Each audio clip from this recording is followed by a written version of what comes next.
Certains sont dans des fosses communes, à Wochi, à Sorimale, à Moutaalak, je pense, dans le Guidimaka. 473 personnes qui ont été tuées par la bêtise humaine, par le racisme ambiant. Et selon les statistiques que nous avions à l'époque, il y a eu 833 qui ont été torturés dans la vallée. Sans compter les viols, n'est-ce pas, de femmes, même de femmes mariées. Quelqu'un me dit, mais ce n'est pas seulement les jeunes filles, excusez-moi, ce n'est pas seulement les filles qu'on a violées, même des hommes, même des garçons, on les a violés. Ça reste à prouver, mais en tout cas, on en parle. Moi, je n'ai pas de preuves tangibles, mais on en parle. Mais c'est la pire des choses. Des militaires mauritaniens, des musulmans qui violent des garçons. Ça, on ne le dit pas assez, mais c'est très grave. Donc, moi, je pense que pour qu'il y ait une réconciliation dans ce pays, il faut, comme on le dit, une commission vérité et réconciliation pour faire la lumière sur ces exactions, ces violations graves et massives des droits humains, sur ce génocide. Il faut qu'on sache ce qui s'est passé, qui a fait quoi, qui a tué, qui a ordonné. Il le faut. Sinon, il n'y aura jamais de réconciliation. Parce que moi, je me souviens d'un des officiers qui avait été exécuté.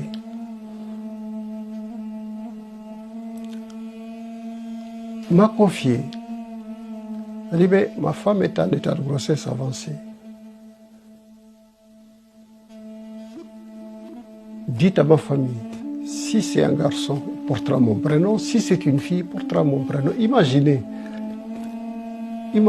simplement la mémoire de cet enfant. Et effectivement, l'enfant est arrivé le même soir, le même matin où son père a été exécuté. Imaginez simplement avec quoi cet enfant a grandi et comment il peut dépasser quand on est dans un système qui a comme mode de fonctionnement l'impunité. Le 28 novembre a été le point culminant de l'horreur, simplement. C'est-à-dire que dans la politique de dénégrification, dans la politique de réduire la démographie négro-africaine, qui est passée par des déportations, par des purges au niveau de l'armée, en radiant les gens, au niveau de la fonction publique, en radiant les fonctionnaires. Le 28 novembre est venu pour simplement couronner tout ça comme le point le plus tragique.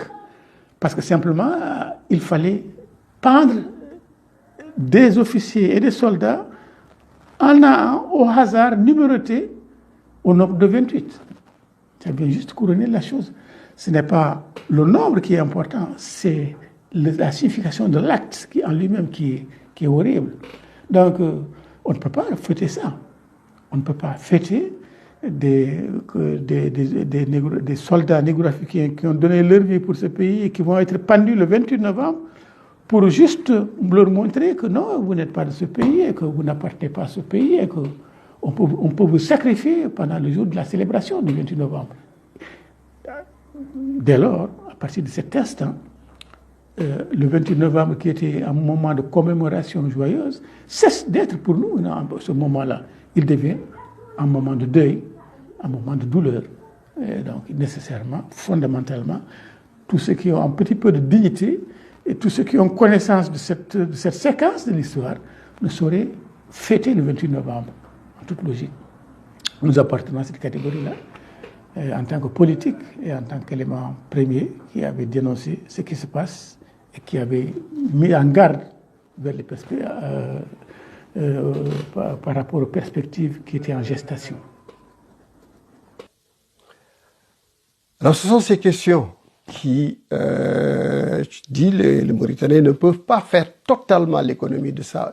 On n'oublie pas, la mémoire retiendra que que nos pouvoirs publics ont refusé à des compatriotes qui ont été injustement déportés, exécutés, etc. On leur a refusé tout sentiment de justice.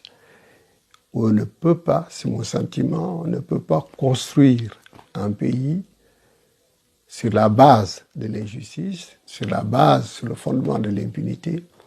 Nous avons l'obligation de revisiter notre passé, mais avec courage. Mais je suis comme tous les Mauritaniens qui espèrent autre chose, une autre fête que celle que nous fêtons aujourd'hui au regard des souvenirs que nous avons, de la mémoire que nous renvoie la date du 28 par rapport à l'impunité des crimes qui ont été commis en ce jour-là.